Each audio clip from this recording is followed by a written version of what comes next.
Ini bahagian ni mungkin senang sikit. Duhai anak, ilmu itu adalah engkau mengetahui taat kepada ibadah. Apakah ia? Ketahuilah olehmu bahawa taat pada ibadah itu adalah menurut penyusunan syariat. Ni, taat kepada ibadah ni menurut penurunan syariat. Taat kepada ibadah adalah menurut penurutan syarat. Apa ni syariat? Dia tak masuk ibadah ni tentang nak pergi pusing pula menentang syariat. Syariat kata jangan berzina, kita ambil tukang zina sebagai alat berdakwah. Syariat kata jangan kamu pergi kepada orang yang mendekati perbuatan buat blue film ni, kamu kata tak apa, ambil blue film pula untuk dijadikan dan sebagainya. Tak ada. Disiplin dia, duhai anak. Khulasa ilmu itu adalah engkau mengetahui taat pada ibadah. Apakah ia? Ketahuilah olehmu pada taat pada ibadah itu menurut penyusunan syariat al-syari'i, dengan segala perintah al-awamir dan larangan al-mawahi, dalam perkataan dan perbuatan, iaitu setiap apa yang engkau ucapkan, kerjakan dan tinggalkan, semuanya berdepatan dengan syarak. Sebagai contoh, jika engkau berpuasa pada hari Id dan hari Tasyrik, jadilah engkau seorang pendosa, iaitu kita puasa pada hari yang diharamkan puasa. Dan jika engkau dalam pakaian dan engkau bermusab dan engkau pendosa, atau engkau bersolat dalam pakaian yang dimurkai, sekalipun terpamer seakan-akan ibadah, sebenarnya engkau sedang melakukan dosa. Duhai anak, adalah dituntut darimu agar perkataan dan perbuatanmu bertepatan dengan syarak. Kerana ilmu dan amal tidak akan dan ilmu dan amal yang tak lari dan tak selari dengan syarak adalah sesat.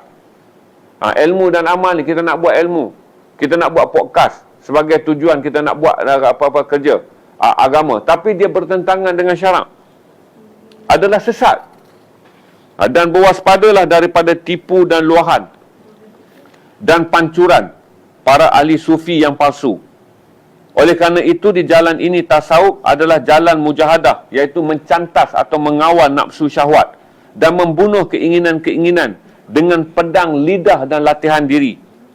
Dengan pedang latihan diri al-riyadah, bukan dengan pancuran sia-sia dan ungkapan-ungkapan palsu. Dan ketahuilah bahawa lisan yang tidak terkawal dan hati yang berkarat serta dipenuhi kelalaian dan kemauan syahwat adalah petanda kesengsaraan al-syawaqiyah. Jika engkau tidak membunuh nafsumu dengan mujahadah, maka benarlah, maka apa yang sesekali dalam hatimu itu adalah makrifah. Dan ketahuilah sebahagian dari permasalahan yang engkau tanyakan kepadaku tidak dapat diberikan jawapan dengan penulisan dan perbahasan. Maka engkau perolehilah hal tersebut, maka engkau akan tahu apa itu. Dan jika tidak, maka mengetahuilah dengan sendiri, kerana ia itu adalah jalan dawiyah.